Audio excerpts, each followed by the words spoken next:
Динг-донг, тъпаци!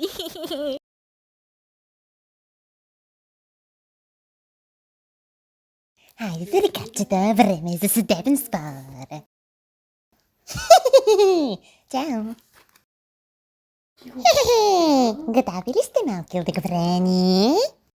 Оф, тази шибана мечка пак ма кара да идвам. Не искам! Не искам! Шибана мечка да мреш в ада. Шибаната ти мечка, шибана! Аре, пак се почва сега. Оф, аре пак се почва с тази баба съдебна пенка спор.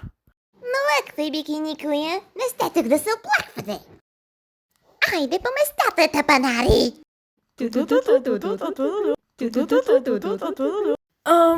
Нека да видим сега. Оръжието е някаква гиричка от левчето, както виждаме.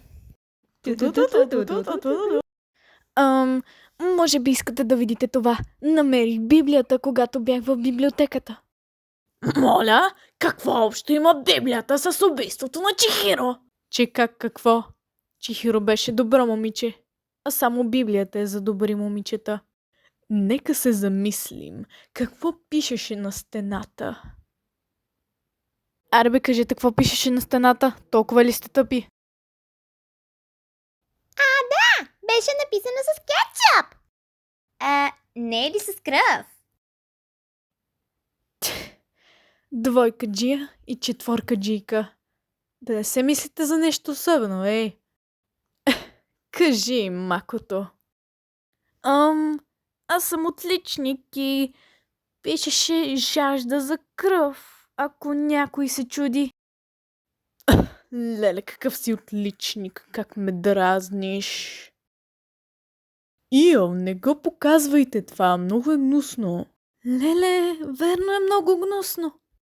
И убийцата е Токо, защото така.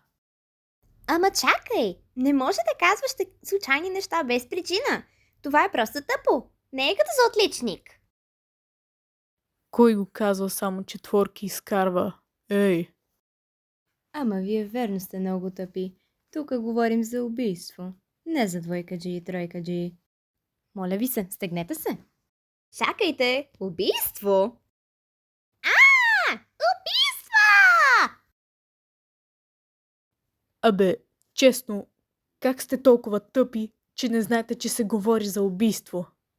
Добре, че има само малко отличници в този клас, иначе щяхме да сме загубени от всякъде.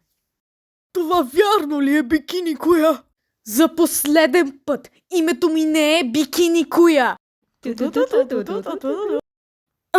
Прочетох в Библията, че Токо е Д1 дъжгел. Браво, макото, моето момче! Токо има раздвоена идентичност. Едната й страна иска да мирише на цветя, а другата на бензин. Понеже нищо не съм казал до сега, ще кажа нещо. Баклава сой. Та ти ме видя без дрехи. Да. Леле, какъв змей!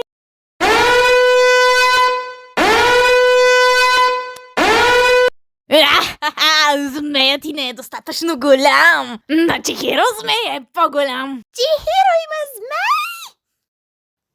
Да. По-голям е от Набякоя, което доста ме разочарова. Да, много е голям.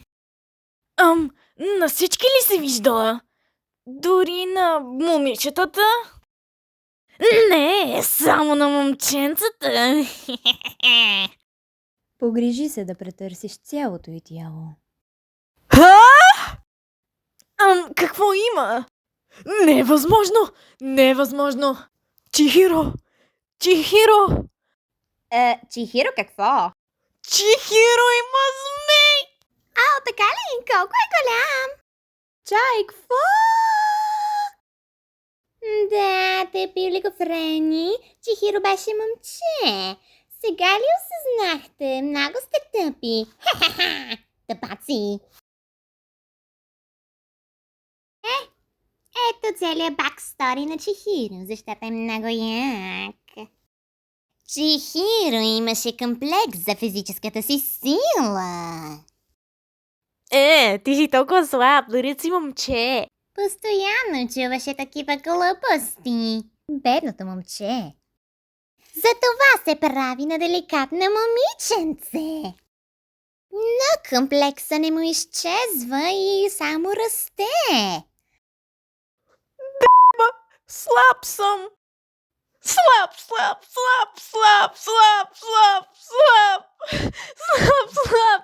И когато започна играта, той нямаше избор, освен да приеме този факт.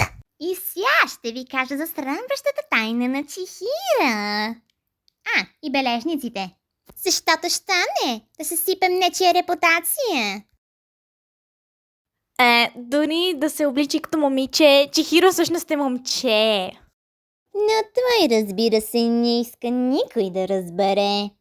Но, драги зрители, Съжалявам, не искам да говоря за това в момента. Но също така не искам да оставям нещата както са. Може би мога да говоря за тях по-късно. Ще се опитам да стана силен. И тогава ще кажа на всички колко е огромен змея ми. вдъхновен от моята заплаха, той реши да стане по-силен и да плексва за змея си. Сега е моя шанс. Ще стана силен и ще приема кой съм. Толкова силен, че ако някой каже, дори да си момче, ще бъде наред. Ще стана по-добър. Затова започна да тренира и да репетира как ще флексва за змея си.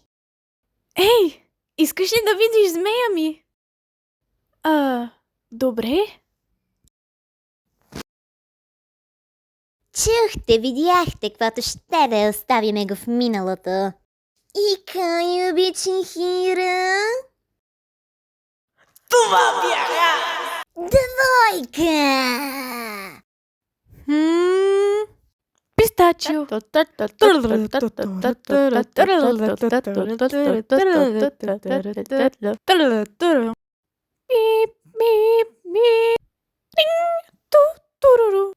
Баклава сой.